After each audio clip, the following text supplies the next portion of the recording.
MBN 박재현 전무입니다. 오늘은 예비 타당성 조사 면제를 받는 SOC 때문에 수혜를 받는 부동산 지역이 어떤 곳인지 알아보도록 하겠습니다. 한국자산관리원의 고종환 원장 나와 계십니다. 안녕하세요. 네, 안녕하십니까. 예, 고종환입니다.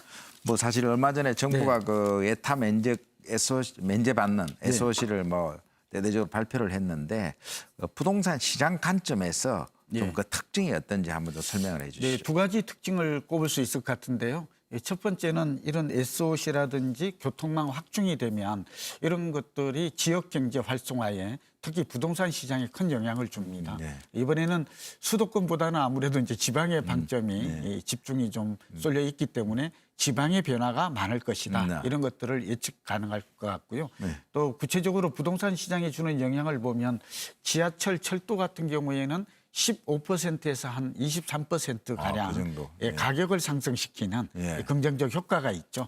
물론 이제 장기 사업이라서 당장 뭐 가격이 상승할 거다 그렇게 예측은 어렵지만 장기적 관점에서 그런 기대를 하기에 충분해 보입니다. 뭐 예타 그 어쨌든 면제가 되면 그만큼 뭐 공기 같은 게 단축이 되니까 속도가 빨라지니까 확실성이 좀 높아지죠. 높아지는 거죠.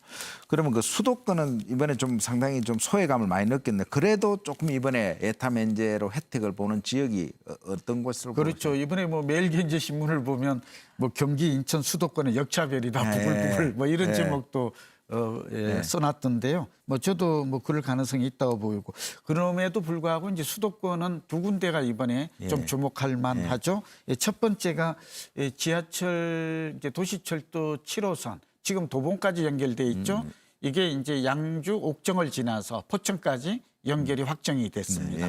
굉장한 변화죠. 그동안 적정지대의 파주라든지 이런 것들도 상당히 좀 영향이 있었지만 이제 포천까지 이렇게 지하철 7호선이 연결이 되면 그만큼 교통 접근성도 좋아지고 인구 이동 또 지역 경제 활성화되는데 큰 도움이 될 것으로 보이고요. 두 번째는 영종도죠. 영종도에서 신도라고 있습니다. 신도 여기에 관광도로 이게 아마 남북 경협과도 좀 관련이 있고 이제 여러 가지로 여기 기여할 게 큰 것 같은데 요즘 인천 많이 가지 않습니까? 그런 측면에서 여기에 관광도로가 개설이 되면 이 두 군데는 가장 수도권이 큰 이번에 혜택을 보았다라고 볼 수 있습니다. 네. 그러면 이제 지방이 이번에 뭐 혜택을 많이 받았다고 그러는데 특히 그 중에서 어떤 지역이 좀 가장 뭐 우리가 이제 이번에 24조 원이 들어가잖아요. 가장 큰 금액이 보면 역시 남부 내륙철도 4.7조 원이죠.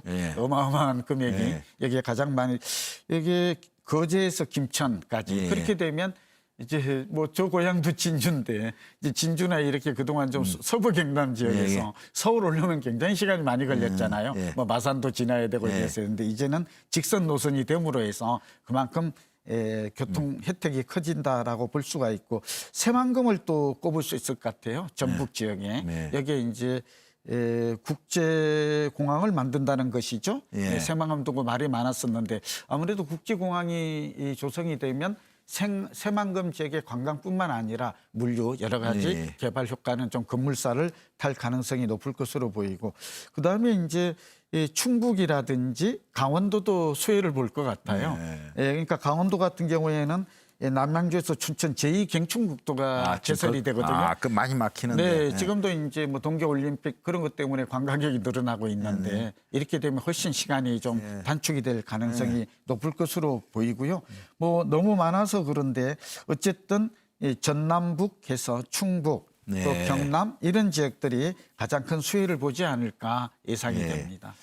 그리고 마지막으로 그 상당히 예타 면제를 받을 것으로 예상했던 이제 GTX B 코스 뭐 라인인가요? 그게 사실 재해가 돼버리지 않습니까? 그래서 그건 좀 타격이 있는 건지 어떻게 봐야 되는 건지. 타격이 있을 수는 있죠. 그러나 이제 실망하지 않아도 될 게 GTX B 노선이 이제 인천 송도에서 남양주 마석까지 연결되는 노선인 거거든요. 근데 이번에 이제 예타 면제 대상에 포함될 것이다 이런 기대감이 많았던 건 사실이에요. 그러나 이게 이제 이번에 빠졌다고 해서 실망하지 않아도 되는 게 그 예타는 계속해서 정상적인 절차로 또 정상적 절차를 밟더라도 경제성, 타당성이 있는 것으로 좀 나와지고 있어요. 그래서 아마 연말까지 그대로 진행되지 포기된 게 아니라 진행되지 않을까 좀 이렇게 보이고요. 특히 아까 GTX 우리가 이제 그 포천에서 이제 C 같은 경우가 양주하고 수원 같은 경우에는 이미 이제 예타를 통과했거든요. 예. 네, 그리고 GTX-A 노선이 운정하고 삼성 이렇게 예. 돼 있잖아요.